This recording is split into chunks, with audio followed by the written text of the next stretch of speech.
everyone, welcome to Nirvan Gyan Kosh. Today I am going to explain the summary of Class 12th English Poetry and Elementary School Classroom in a Slum, written by Stephen Spender. So please listen to it very carefully and make your notes accordingly. Before starting, don't forget to subscribe my channel by pressing the bell button so that you can get all the notifications on time. In this poem, the poet has concentrated on the themes of social injustice and class inequalities. Stanza 1. Far, far from gusty waves, these children's faces, like rootless weeds, the hair torn round their pallor. In this stanza, the poet Stephen Spender is talking about the children who are sitting in a classroom of a slum school. The poet describes the pathetic and miserable condition of these children. He says that they are far away from the winds or sea waves, so called the beautiful sights of nature. Their disorderly and unkempt hair on their pale faces look like unwanted plants. The poet wants to tell us that these children seem to be withered and lifeless. Stanza 2. The tall girl with her weighed down head, the paper seeming boy with rat's eyes. In this stanza, the poet tells, a tall girl is sitting there in the classroom and she is very depressed. She keeps her head down because she feels burdened by her sad thoughts. Stanza 3. The stunted, unlucky heir of twisted bones, reciting a father's gnarled disease, his lesson from his desk. In this stanza, the poet tells, moreover, a boy is sitting there who is very thin like a paper. He seems to be malnutritioned. His eyes are big and bulging out like those of a rat. Another boy who is stunted, his body is not developed. He has inherited twisted bones of his father. He is not reciting his lesson from his desk, but thinking about the long-lasting gnarled disease of his father. Now stanza 4. At back of the dim class, one unnoted, sweet and young, his eyes live in a dream of a squirrel's game, in tree room other than this. In this stanza, the poet tells, not only this, but also another sweet and young boy is sitting at the back of the dark classroom. He is sitting unnoticed and dreaming of a squirrel's game playing in a tree. Here he is dreaming of outdoor games outside his classroom. Stanza 5.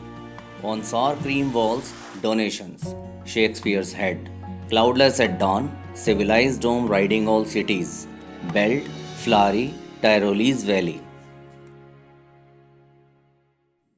Now the poet tells us about the unpleasant and creamy walls.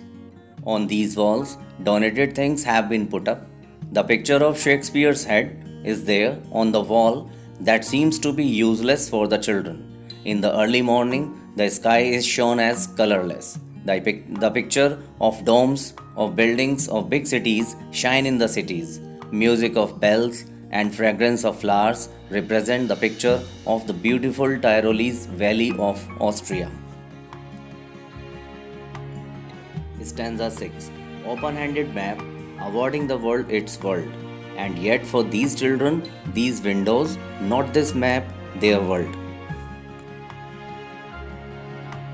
In this stanza, the poet says that the map of this world is made and reshaped by those of the powerful dictators. They divide it into two parts and impose their world on others. But all these pictures are meaningless for these slum children. The world shown in the pictures is not the world of these impoverished children. Stanza 7. Where all their futures painted with a fog, a narrow street sealed in with a lead sky, far, far from rivers, capes, and stars of words. In this stanza, the poet says, these children's future is painted with a fog of uncertainty and hopelessness.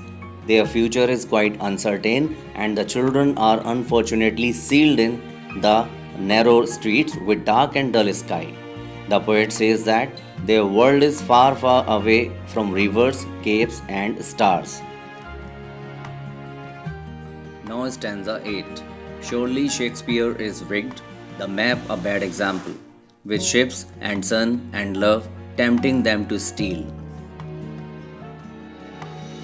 Here, the poet calls a picture of Shakespeare wicked because it's meaningless for these children. Shakespeare and his works are of no use to them, and the map that has been reshaped according to the civilized people of the world, so called rich people, is a bad example to these children.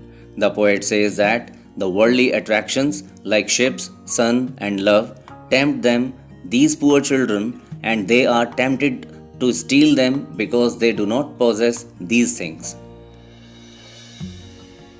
Stanza 9. For lives that slyly turn in their crammed halls, from fog to endless night. In this stanza, the poet says, these children live in their crammed halls or narrow lanes, where there is no end to their misery. Life of such children starts from fog to endless night, means they spend their life from birth to death in their crammed halls. Now, stanza 10. On their slag heap, these children wear skins peeped through by bones and spectacles of steel, with mended glass like bottle bits on stones. Here, the poet wants to tell that these children wander aimlessly on the heap of garbage.